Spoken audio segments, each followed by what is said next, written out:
Total ಆಗಿ 35 ಎಕರೆ ಆಯ್ತಾ.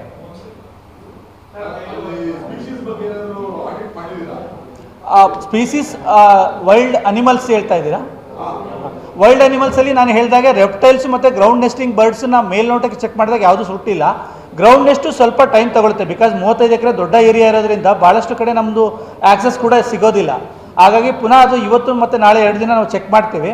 But ಮೇಜರಾಗಿ ಯಾವುದು ನಾವು ಕಡವೆ ಮೂಮೆಂಟನ್ನು ನೋಡಿದ್ದೀವಿ, ಲೆಪರ್ಡ್ ಮೂಮೆಂಟನ್ನು ನೋಡಿದ್ದೀವಿ, ಮತ್ತು ಸಿವೆಟ್ ಕ್ಯಾಟ್ ಮೂಮೆಂಟನ್ನು ನೋಡಿದ್ದೀವಿ, ಗಮನಿಸಿದ್ದೀವಿ ನಿನ್ನೆ ರಾತ್ರಿಯಿಂದನೂ. ಹಾಗಾಗಿ ಅಲ್ಲಿ ಯಾವುದು ಕೂಡ ಡೆತ್ ಆಗಿದ್ದು ಮೇಲ್ನೋಟಕ್ಕೆ ಕಂಡು ಬಂದಿಲ್ಲ.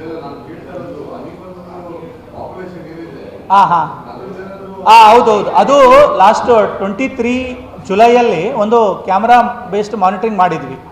ಅದರಲ್ಲಿ ಮುಖ್ಯವಾಗಿ ಲೆಪರ್ಡ್ ಮತ್ತು ಮೇಜರ್ ಹರ್ಬಿವೋರ್ಸ್ ಅಂದರೆ ಜಿಂಕೆ ಮತ್ತು ಕಡವೆಗಳು, ಇವುಗಳ ಬಗ್ಗೆ ಮಾನಿಟರ್ ಮಾಡಲಿಕ್ಕೆ ಅಂತ ಕ್ಯಾಮ್ರಾ ಬೇಸ್ಡ್ ಅಂದರೆ ಕ್ಯಾಮ್ರಾ ಟ್ರಾಪ್ ಬೇಸ್ಡ್ ಸರ್ವೆ ಮಾಡಿದ್ದೀವಿ. ಅದರಲ್ಲಿ ಈ 3 ಸ್ಪೀಸೀಸ್ ಮೇಜರಾಗಿ ಕಾಣಿಸ್ಕೊಂಡಿದೆ: ಕಡವೆ, ಜಿಂಕೆ ಮತ್ತು ಲೆಪರ್ಡ್.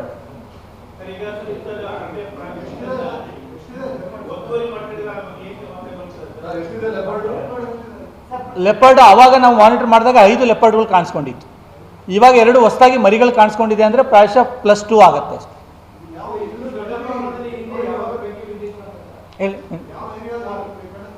ಇದು ಬಹುತೇಕ ನಮಗೆ ಫ್ರಿಂಜಲ್ಲಿ ಕಾಣಿಸ್ಕೊಂಡಿತ್ತು. ನಿನ್ನೆ ದಿನ ರೆಕಾರ್ಡ್ ಆಗಿದ್ದು ದೇವಿಕೆರೆ ಹಿಂಭಾಗ. ವೀಡಿಯೋಸ್ನ ಶೇರ್ ಮಾಡ್ತೀನಿ, ಅದು ಅಷ್ಟು ಕ್ಲಿಯರ್ ಆಗಿಲ್ಲ, ಬಟ್ 2 ಕ್ಲೀನಾಗಿ ಕಾಣುತ್ತೆ. 2019-20 ಆಗಿತ್ತು. 19-20 ಟೋಟಲ್ 70 ಎಕರೆ ಬರ್ನ್ ಆಗಿತ್ತು. 70 ಎಕರೆ 70 ಎಕರೆ 2019-20 ಬರ್ನ್ ಆಗಿತ್ತು.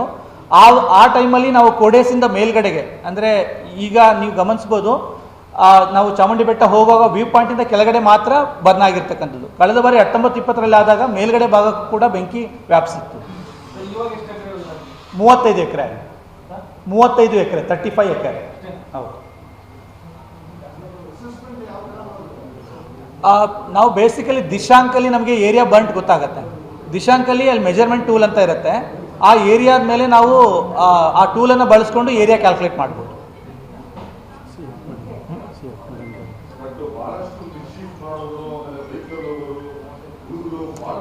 ಈ ವಿಚಾರವಾಗಿ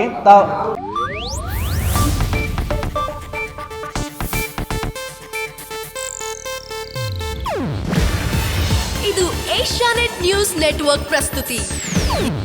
ನೀವು ನೋಡ್ತಿದ್ದೀರಾ ಏಷ್ಯಾನೆಟ್ ಸುವರ್ಣ ನ್ಯೂಸ್.